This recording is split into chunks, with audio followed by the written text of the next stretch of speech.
요즘 워낙 경쟁이 치열한 데다 성과에 대한 압박이나 스트레스로 공황장애나 강박증 같은 불안장애를 호소하는 분들 많으시죠. 그중에서도 공황장애는 과거에는 연예인병이다라고 불릴 정도로 소수의 사람만 앓던 질환이었는데요. 최근에는 그 숫자가 점점 늘고 있습니다. 국민건강보험공단에 따르면 국내 공황장애 진료 환자 수가 2017년에는 14만 명 가까이 됐지만 2021년에는 20만 명이 넘어섰고요. 44% 이상이 증가한 수치입니다. 자, 오늘은 돈키호테의 척척 박사님, 보성한 의원, 이만희 원장 모시고요. 현대인들의 대표적인 마음의 병이라고 불리죠. 공황장애에 대해 자세히 알아보겠습니다. 원장님, 어서 오십시오. 네, 안녕하세요. 네, 오늘이 벌써 10월의 마지막 날입니다. 그러네요. 그러게 말입니다. 시간 진짜 빨리 가요. 오늘은 공황장애에 대해 이야기를 나눠볼 텐데 사실 현대사회가 워낙에 빠르게 변하는 데다가 경쟁도 심하고 스트레스도 심해서 정신적인 불안감 호소하시는 분들이 진짜 많으실 것 같아요. 어때요? 점점점 늘 수밖에 없는 사회적 구조고요. 네. 가장 시급하게 해결해야 될 여러 사회적 구조와 맞물려 있습니다. 과거와 비교를 해봤을 때 최근 진짜 늘어나는 추세인가요? 그렇죠. 거의 현장에서 느낄 때는 50% 정도는 더 늘었다고 봅니다. 그러면 오실 때 어떤 증상으로 오시는 거예요? 처음 1회 발작이 나타났을 때 저희가 불안증 이렇게 증이라고 안 하고 네. 발작이라고 합니다. 발작. 예, 공황장애 발작. 그래서 죽을 것 같은. 나 이러다 죽는 거 아닌가. 그런 증상을 호소하시죠. 그래서 내 몸에 분명히 큰 문제가 있다. 이거 한 군데 문제도 아니고 나 이러다가 이거 몇 번 있으면 죽는다라는 느낌을 갖고 이제 방문하시는 분들에서 대부분 공황장애 진단이 나옵니다.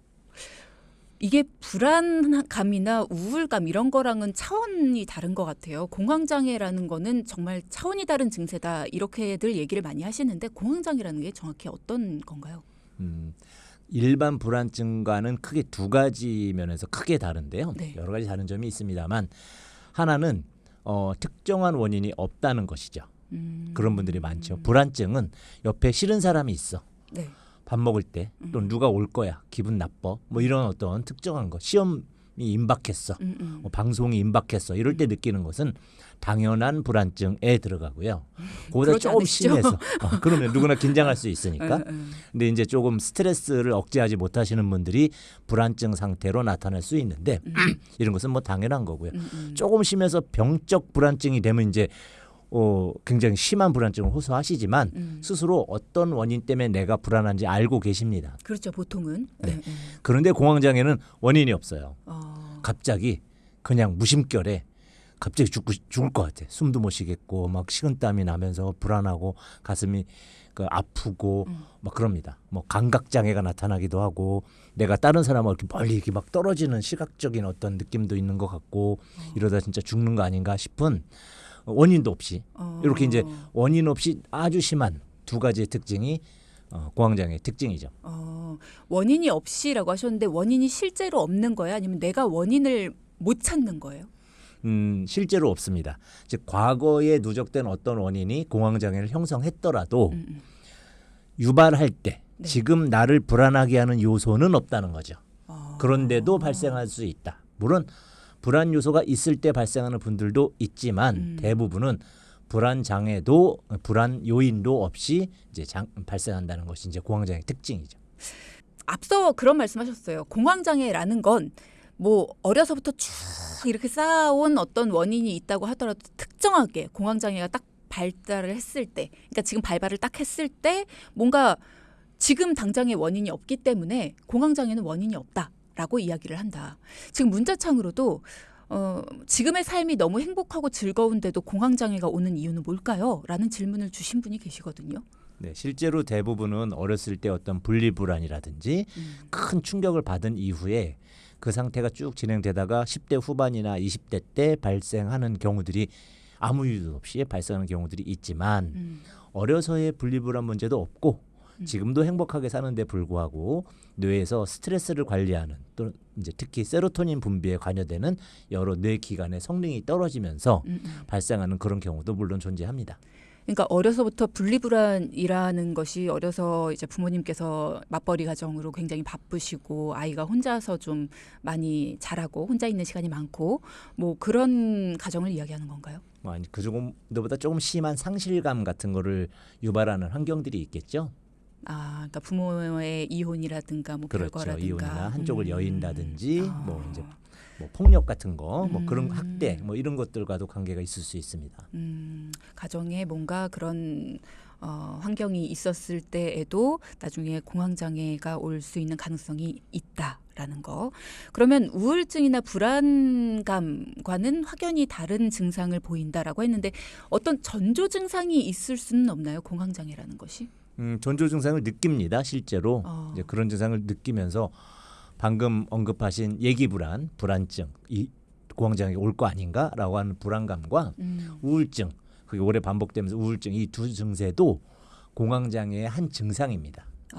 그런 것처럼 공황장애가 올 것 같은 불안감을 항시 가지고 계시고요. 네. 이제 그런 것들 때문에 또 힘들어하시고 평상시에도 과학 긴장 상태로 계시고 하면서 이제 호흡장애가 오기 시작하고 기본적으로 빈맥, 맥박이 빨라집니다. 식은땀이 나고 이런 증세를 시작하면서 여러 증세를 보이게 되죠. 앞서 말씀하신 것처럼 공황장애의 증상이 이렇게 뭔가 정말 죽을 것 같이 그렇습니다. 뭐 지금 내가 당장 정말 죽을 것 같아라는 생각이 들 정도로 심장이 두근거리거나 숨을 쉴 수 없을 것 같고 뭔가 막 증상이 굉장히 심각해지는 그런 상황이 온다라고 했는데 그런 증상 뭐 몇 가지만 좀 짚어주신다면 어떤 것들이 있습니까? 인터넷 검색하시면 이제 그 정신질환의 미국 정신의학회에서 DSM이라 그래가지고 이제 그 판단한 기준들이 10몇 가지 있는데 그냥 흔히 그 생각해 보실 거는 호흡 장애와 두근거림입니다. 가장 흔한 것이 네. 정도가 근데 심하죠. 그리고 가슴이 아프기도 하고 네. 그리고 식은땀이 나고 어지럽고 미식거리고 감각 장애도 오게 되고 이제 그 숨 못 쉬는 정도가 굉장히 심각해서 가만히 이렇게 책상에 앉아서 증세를 호소하시는 것이 아니고 바닥에 엎드려서 막 그 우리가 무슨 심장마비 같은 거 왔을 때 이렇게 응급 환자들이 그 주변인을 찾을 때처럼 그런 상태의 그 긴급함을 요하는 자세를 취하시게 되죠. 그렇게 됐을 때에는 어떻게 대처를 해야 될까요? 보통 겪어보지 않으신 분들은 가족 중에 그런 환자가 없으신 분들은 저희가 이렇게 설명드렸을 때 그런 거요라고 생각하실 수 있습니다. 일반 불안증보다 훨씬 심하죠. 그러나 가족들이 볼 때는 이분이 돌아가시는 거 아닌가라는 느낌을 받을 정도의 통증과 어떤 심장의 어떤 불편감, 호흡장애 이런 걸 얘기하시기 때문에 공황장애 있다는 걸 아시는 분들은 보통 가족들은 편하게 릴렉스 해주는 것이 좋습니다. 같이 불안해하고 막 우왕좌왕하고 이러실 필요가 없고 그리고 또 그 호흡장애에서 관심을 끌어내기 위해서 다른 얘기 편안한 다른 얘기로 대화의 주제를 옮겨가게 해주는 것이 좋겠고요. 편안하게 하고 또 이제 몸에 꽉 달 옷 같은 거 벨트 같은 거 좀 풀어서 편하게 있게 하고 이렇게 해주는 것이 또 도움이 됩니다. 그렇군요. 문자창으로 저희 청취자분 중에 한 분이 저는 공황장애까지는 아니고 한동안 폐쇄공포증 같은 게 생겨서 샤워부스 이용을 하는 것도 엘리베이터 이용하는 것도 공중화장실 이용하는 것도 못했습니다. 이렇게 갇힌 곳, 꽉 막힌 곳에 있으면 심장이 빨리 뛰면서 기절하기까지 했었거든요. 재발되기도 할까요? 문득 이러면 또 어쩌지 하는 불안감이 몰려옵니다. 그렇습니다. 그 문득 하는 것이 이제 예기 불안증이라고 해서 공포증들의 이제 공통적으로 있는 증상인데 공황장애는 그런 폐쇄공포증 또는 높은 데 올라가서 생기는 고소공포증 또 사람이 많은 데 가면은 불안한 광장공포증 이런 공포증들 다 빼고 또 이제 외상 후 스트레스 장애 지금 이태원 사건 이후로 그 부분에서 언급이 오늘 또 많이 되는 것 같은데 그런 분야들 다 빼고 또 강박신경증 뭘 해야 될 때 강박감 갖는 그런 것도 다 빼고 이제 이런 것들을 다 또는 이제 아이들이 엄마랑 떨어졌을 때 나타나는 뭐 분리불안증 같은 거 있잖아요. 이런 것은 별도의 질환으로 구분을 하고 나서도 그런 것과 상관없이 불안하고 죽을 것 같은 정도의 증상을 이제 공황장애라고 합니다. 그럼 이분 같은 경우에는 폐쇄공포증이 다시 재발할 수 있느냐라는 질문인데 폐쇄공포증은 그 웬만해서는 잘 안 없어집니다. 그래서 이제 그렇게 되는 이유는 어떤 강박적인 스트레스를 반드시 해결해야 되는, 그래서 본인이 해결하기 힘든 스트레스를 지속적으로 가져가신 분들이 예기 불안, 요 좁은 데에 있을 때 내가 갇혀서 못 나가는 거 아닌가, 산소가 부족해서 숨을 못 쉬는 거 아닌가, 여기 갇혀 있으면 어떡하지, 이런 무의식적인 공포감이 생겼을 때 주로 그쵸. 폐쇄 증후군이 생기는 것이기 때문에 언제라도 스트레스를 많이 받으시게 되면 또 생길 수 있으므로 릴렉스하고 항상 편안한 마음을 갖고 나에게 과중한 어떤 스트레스는 미리미리 피하는 그런 이제 어떤 삶의 구조를 만드시는 것이 중요합니다. 그런 상상을 하는 게 문제네요. 저절로 상상이 됩니다. 어. 조금만 높은 데 올라가면 떨어져 죽을 것 같고. 그래서 고소공포증 중에는 너무 높은 데 올라가면 또 안 생기는 가벼운 고소공포증들이 계십니다. 그래요. 예, 한 13m 정도에 있을 때 굉장히 공포감을 많이 느끼다가 한 40m 올라가면은 잘 못 느끼는 가벼운 공포증. 뭐냐면 떨어질 것 같거든요. 내가 목숨이 위태롭지 않을까라는 걱정이 생기는 그런 예기 불안증이 생기는 것들을 무슨 공포증, 무슨 공포증 이렇게 얘기하는 거죠. 저는 운전을 할 때 대교 같은 곳을 지나가지 못하는데 이것도 공황장애 증상일까요? 라는 질문 주신 분도 있으세요. 아까 말씀드린 대로 공포증, 이제 고소공포증, 대교가 높아서 느껴진다면 이제 고소공포증이고요. 또는 이제 물이 무서워서 하는 이제 그 공수증처럼 이제 공포증도 있을 수 있고, 그냥 그런 대상이 없이 갑작스럽게 죽을 것처럼 나타나면 공황장애 이렇게 얘기하실 수 있겠습니다. 네. 지금 폐쇄공포증과 공황장애 차이점 뭘까요? 라는 질문 주셨는데 방금 답변을 주셨습니다. 그렇게 원인이 있으면 폐쇄공포증이고요. 폐쇄된 곳에 갇혔을 때 이제 공포증이 오면, 그리고 그런 그렇죠. 원인이 없으면 공황장애다 이렇게 보시면 될 것 같습니다. 그렇습니다. 그러면 특히나 공황장애가 잘 나타날 수 있는 분들은 특징이 있을까요? 기본적으로 공황장애를 처음 한번 겪었을 때 너무 심하게 죽을 것 같다는 느낌을 받게 되기 때문에 대부분은 이제 병원을 찾으시는 경우가 많이 있습니다. 네. 또는 병원을 찾지 않으셨더라도 그 불안증이 생길까봐 너무 극심한 고통이었기 때문에 계속 걱정하십니다. 그거 또 올 것 같은데, 또 올 것 같은데. 그쵸. 이런 느낌을 계속 가져가신다는 그런 특징이 이제 공황장애 환자의 공통적인 특징이 되겠고요. 기본적으로는 그 밤에 혼자 있을 때 이런 때도 잘 생깁니다. 또는 컴퓨터를 오래 썼을 때, 그러니까 본인이 스트레스는 아니지만 네.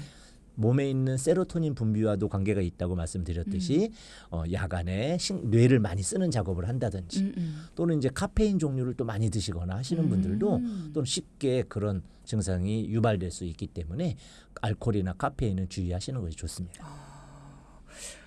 야, 이분들 조심해야 될 게 굉장히 많네요. 보통 이게 스트레스 때문에 생기는 병이다 이런 얘기들 많이 하시는데 많은 분들이 오해하고 계시는 것 중에 하나가 공황장애 생기는 사람들은 마음이 약해서 그래. 이렇게들 얘기를 하시거든요. 이게 좀 오해죠. 아니요. 한편으로는 일리도 있는 것입니다. 그래요? 이제 과거 어렸을 때의 분리불안 장애나 기타 어떤 그런 충격을 쉽게 그냥 무덤덤하게 넘어가는 분들 이라면 좀 좋은데 그 부분이 마음속에 상처로 남아 있고 또 평상시에 받는 스트레스도 스트레스 안 받고 남에게 이렇게 탁 푸는 사람들 있잖아요. 그런 분들은 또 잘 안 생깁니다. 스스로 스트레스를 감내하려고 하는 수동적 성향이라든지 했을 때 잘 생기기 때문에 마음 약하고 착하신 분들이 더 생길 확률이 높다는 것에는 약간의 그 일리가 있죠. 이게 좀 그러네요. 지금 또 질문 주신 분 중에 한 분이 시어머니께서 우울증 약을 드시는데요. 공황장애 약성분이 들어 있습니다. 왜 그럴까요? 라는 질문 주셨네요. 물론 이제 그 처방 내리신 그 의사분의 판단이시겠지만 공황장애적 성향이 있다고 이제 보셨겠죠. 그리고 또 공황장애까지는 안 갔더라도 불안증 성향을 보이신다고 봤기 때문에 우울증 약과 함께 투약하신 거 아닌가 생각됩니다. 그럼 공황장애 증상은 굉장히 아프고 뭔가 본인이 느껴진다고 하셨는데 그런 증상을 아직 못 느끼신 건데도 투약을 하신 이유는 올 것 같다. 그분께 여쭤봐야 되겠죠. 그러면 한의원 같은 경우에는 어떻게 치료를 하세요? 공황장애. 한방에서는 이제 공황장애를 이제 굉장히 여러 가지 병명으로 이제 분류를 합니다만 경계, 정충, 굉장히 많습니다. 번조, 장조, 동계 등등 병명이 많습니다만 아까도 공황장애 증상 간단하게 말씀해 달라고 하신 것처럼 여러 증상이 있거든요. 네. 그분들이 공황장애에 어떤 증상을 호소하시냐에 따라 저희가 구분을 해보다 보면 원인이 달라집니다. 허약해서 오는 이제 심비에 혈이 허하다 좀 어렵죠. 이런 원인으로 오는 분들도 있고요. 간기울결이라 그래서 스트레스로 오시는 분들도 있고 여러 가지 원인으로 구분하게 됩니다. 오장육부와 관계가 있다는 뜻이겠죠. 그 오장육부의 문제를 해결해주는 약을 씀으로써 세로토닌 분비가 잘 되고 신경에 어떤 불균형이 초래되지 않게 함으로써 치료할 수가 있습니다. 그러면 스트레스 때문에 왔다. 그럼 이런 분들은 스트레스를 좀 이렇게 관리할 수 있는 방법이 있습니까? 제일 이제 좋은 것은 내가 스트레스를 많이 받는 업무를 알고 계시겠죠. 기본적으로 그 업무를 탈피하시는 것이 좋습니다. 그리고 좀 더 밤 근무보다는 낮에 일을 하셔서 밤에 충분한 수면을 하시는 것이 더 중요하겠고요. 원장님 그 쉽지가 않습니다. 그렇습니다. 그런 것이 쉽지 않아서 점점 환자가 늘어나는 것이죠. 네, 그런 부분들이 제일 중요하다고 생각합니다. 그거를 원장님이 해결해 주실 수는 없잖아요. 뭐 제가 저기 그 대통령이 돼도 어렵겠죠. 네, 그러면 어떻게 낫게 해주십니까? 스스로 욕심을 안 갖는 것이 중요하고요. 이제 어느 정도 목표 지향적인 분들 중에 또는 강박적으로 업무를 꼭 잘 하려고 하는 분들 중에 더 많이 생기지 않겠습니까? 스트레스라는 것이. 그래서 좀 더 승진이 안 되고 좀 더 부에 축적이 되지 않는다 하더라도 내 몸이 좀 불편하다 싶은 느낌이 있다면 바로 끊어주는, 즉 내 몸을 이 세상에서 제일 중요하게 생각해 주는 거죠. 내 몸을 챙겨줄 사람은 나밖에 없거든요. 그런 마음을 가지고 어떻게 보면 이제 엄살 또는 노력 안 하는 사람, 게으른 사람으로 이제 지적될 수 배짱이. 있을지라도 그런 증상이 있다면, 공황장애 증상이 있다면 그런 배짱이가 되는 것이 더 유용한 길이죠. 공황장애는 낫게 됩니까? 완치가 돼요? 전체 공황장애 환자 중에 한 절반 정도는 저절로 없어지고요. 네, 관리 잘 하시면 스트레스 안 받게 하면 저절로 없어집니다. 그 나머지 절반 중에 한 3분의 2, 한 30%에서 40% 정도는 이제 그 약간의 증세를 호소하시고요. 그리고 이제 10% 정도가 남습니다. 1-20% 남는데 그 1-20%이신 분들 같은 경우에는 이제 그 치료를 반드시 해야만 낫는 분들이어서 조기에 뭐 한의원이나 신경과 방문하셔야 돼서 치료하시는 게 좋겠죠. 최근에 마음의 병이 좀 있습니다. 마음이 좀 많이 아파요. 마음이 힘들어요 하면서 병원을 찾으시거나 한의원을 찾으시는 분들이 꽤 많아졌다라는 말씀을 들으니까 마음이 참 많이 아프네요. 저도. 예. 공황장애는 아닌 것 같은데 커피 마시면 심장이 쿵쾅쿵쾅 뛰고요. 아이들이 있다가 다 나가고 집에 혼자 있을 때 불안하고 합니다. 이건 어떤 증상일까요?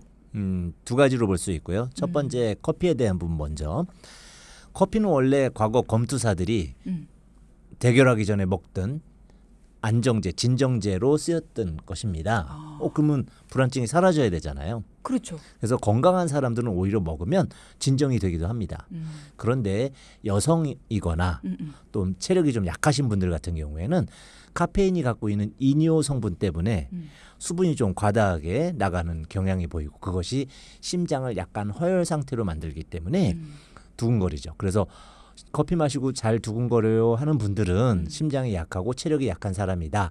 나 커피를 먹지 말아야지 이렇게 판단하셔야 되고 두 번째 아이들이 나가고 나면은 불안해요라는 건 그건 이제 심리적으로 이제 불안증이 좀 있으신 겁니다.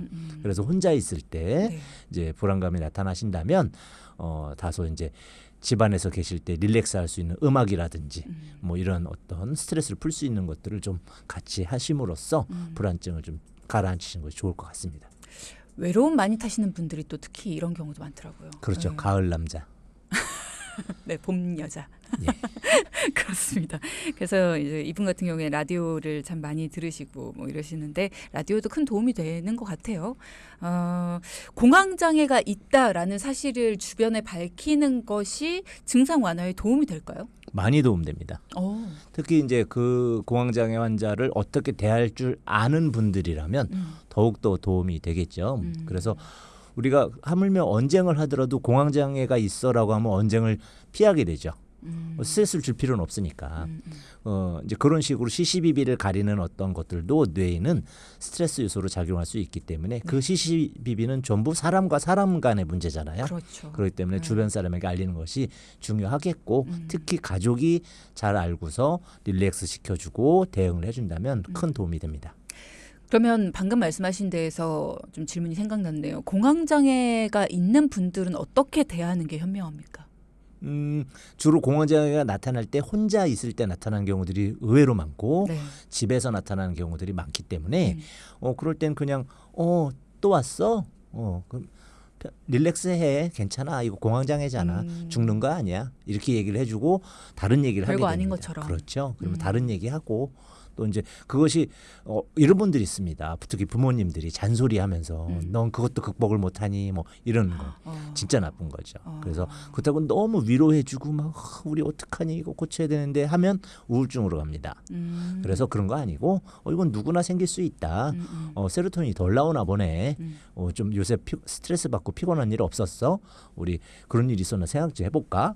그리고 그러면 이번에 이런 일은 좀 안 하고 어디 여행 가는 게 어떻겠어? 하는 이렇게 긍정적인 발언과 편안한 대화를 해줌으로써 보통 10분 정도의 아주 세게 증상이 오거든요. 그리고 30분쯤 지나면 사라집니다. 그래서 그 30분간 같이 이제 대화하고 풀어갈 수 있는 그 환경을 조성해 준다면 좋을 것 같습니다. 가족분들의 역할이 참 많이 중요하겠네요. 그러면 원장님께서 진료하신 환자들 중에도 공황장애로 힘들어한 분이 혹시 있으실까요? 많이 기억나는 있죠. 분? 기억나는 분? 예. 지인 중에 이제 그 어려서 이제 같은 적인데 이제 부모님이 이제 헤어져 계셨는데 보통 엄마 따라서 많이 가잖아요. 근데 이제 아빠 따라가는 경우에 또 충격을 많이 받는 아이들이 있습니다. 나는 뭐 아빠 따라갔어요. 이제 제 후배의 딸과 아들인데 딸은 이제 후배가 이혼을 하면서 엄마 따라가고 아들은 아빠 따라가고 그랬는데 이제 엄마 따라가지 못했던 아이가 나중에 그런 거잖아요. 상실감을. 또 남자 아이들의 특징이 이제 겉으로 자기 감정 잘 얘기 안 하고 그런 경우들이 있잖아요. 네네. 참고 사는 거죠. 이제 그러면서 그런 부분들이 누적돼 가지고 나중에 공황장애가 온 케이스를 한번 본 적이 있어서 부모의 책임이 굉장히 크구나 이렇게 생각되는 그러게요. 케이스였습니다. 이게 그런 것도 있는 것 같아요. 왜 예전에는 공황장애나 불안증 이런 것들이 없었는데 현대사회에 오면서 그런 질병들이 참 많아졌잖아요. 그렇죠. 그게 이혼율 증가와도 좀 연관이 있을 것 같다는 생각이 드네요. 정확한 통계가 나와 있지는 않지만 제가 경험한 환자분들을 좀 더 심층적으로 대화를 해보면 어렸을 때 환경 중에 그런 특이한 상황이 대부분 있는 것으로 봐서는 그런 상실감, 그런 부모와의 관계 이런 것들이 큰 영향을 주는 것 같습니다. 우리가 아이들한테 보여줄 수 있는 가장 좋은 환경은 부모의 사이좋은 모습, 네. 부모의 그런 행복한 모습 이런 게 아닐까라는 생각이 들기도 하네요.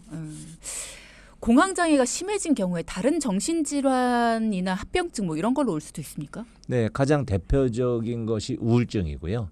우울증도 사실 우리는 가볍게 그럼 우울해지나라고 생각하실지 모르겠지만 인생에서 재미있는 것이 하나도 없어집니다. 그리고 다른 사람의 말도 들어오지 않고요. 아무것도 관심이 없어집니다. 인생 자체에 관심이 없다 보니까 그냥 다른 세계로 가는 것도 그냥 별거 아니야라고 생각하는 그런 정도의 심각한 상태가 진짜 우울증인데 굉장히 심각하네요. 그런 것이 생기거나 또는 그 알코올 의존증이나 알코올 중독증으로 가는 경향성을 보이는 또 질환이기도 합니다. 그렇군요.